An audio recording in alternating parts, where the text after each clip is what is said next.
Oftentimes in the Bay Area, local actors are underrepresented and overlooked, and our next guest set out on a mission to produce platforms that change the way multicultural cinema is portrayed universally. Joining me now from Baywood Films is writer, director, and producer Monique Dismuke. Monique, thank you so much for joining us here today on Live in the Bay. Thank you, Olivia. I appreciate it. It's an honor. Well, I'm so excited to talk about Baywood Films, and there's a lot to get to. Yes. But before we go there, how did you first get started in the film industry as a whole? Well, I kind of got started when I was like about 19, but that was just a couple of years ago, of course. Of course. But at that time, I started with some short films and ended up getting into music from being on set. You know, some people said that we looked like we were a group, and this was back in the In Vogue days. And so we started singing, and then fast forward, I got into some theater, done some writing, and I was in Fruitvale Station, and I got a good cameo. I was right next to Michael B. Jordan when he got pulled off the train. Wow. And so at that time, I had to decide, if you're going to get back into this, we got to go full force 100. So I started signing up for all these agencies and going on all these auditions, but I was only getting background work and extra work. Nothing with lines to really show my acting. So that's when the light bulb came on, because I actually have a background in journalism. I've interned for Channel 2 and worked for several magazines in the Bay Area. And so that light bulb came on that, why am I begging for lines?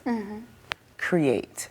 So I just pretty much got some wood and some hammers and made a table. And now I'm at the table creating my own stuff. So that's pretty much how Baywood Films came about. I always knew that Hollywood was not going to come knock on my door and say, oh my God, where have you been? We've been looking for you.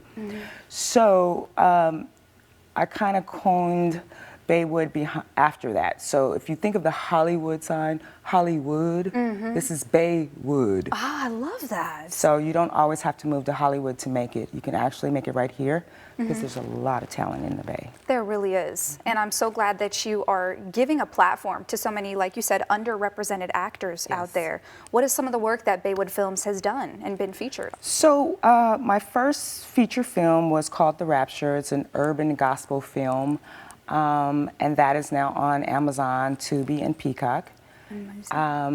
My first directorial debut is a film called Her Leather Coat, which is written by a great writer. His name is Farrell Powell in Oakland. And so I directed his film, which kind of put me on another level as far as directing, and that is also on those same platforms.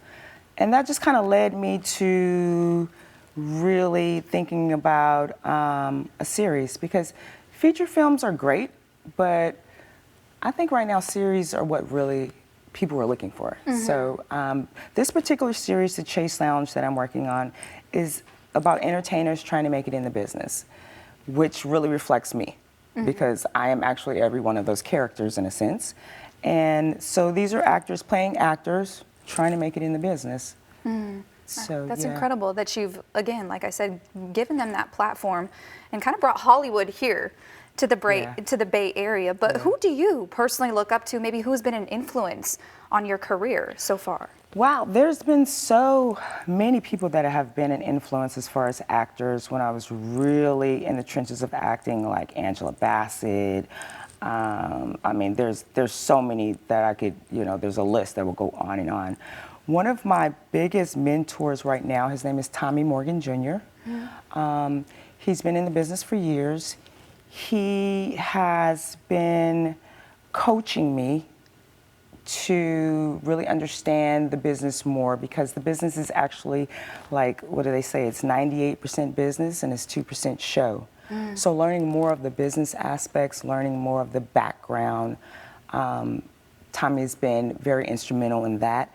He is connected to one of his good friends. His name is Bentley Kyle Evans. Some people may recognize that name. He was the producer for Martin and the Jamie Foxx show. Amazing. So right now, Tommy has guided me to a position to where I am in the writer's room on a new show that just got picked up. It's called Involved, and it is featuring Omarion from the group B2K. And so that's kind of in the works right now. And so, yeah, he's been an extreme influence. The platform that we got greenlit on, is called All Black. And it's not really a new streaming station, but it is a streaming station that caters to probably more African American feature films and series. And the particular guy that runs it, his name is Dismuke. He just happens to be my cousin. So while I was doing my mentorship with Tommy, he was telling me, he said, yeah, you know, my guy Bentley has this show on this network, and the guy's last name is the same as yours.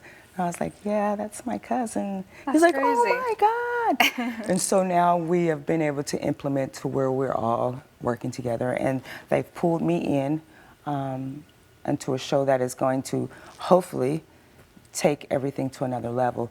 Wonderful. But at the same time, I'm still working on my independence of my own projects. So what can people look forward to next when it comes to Baywood Films? Well, the Chase Lounge will be in the Oakland Film Festival, which will be premiering in September. I was just on set this whole weekend working on episode 2, and so that's in the works now. So this show has about 7 episodes, and I'm just now into episode 2. So I have a day job and a career. So this is helping me, my day job is helping me to make everything happen. So wonderful. Well, if that all makes sense. That makes sense. Thank you so much for joining us here today I appreciate it on so Live in the Bay. much. Yeah, to discuss all things Baywood Films. We appreciate it. Yes, yes. Thank you so much, Olivia. Of course.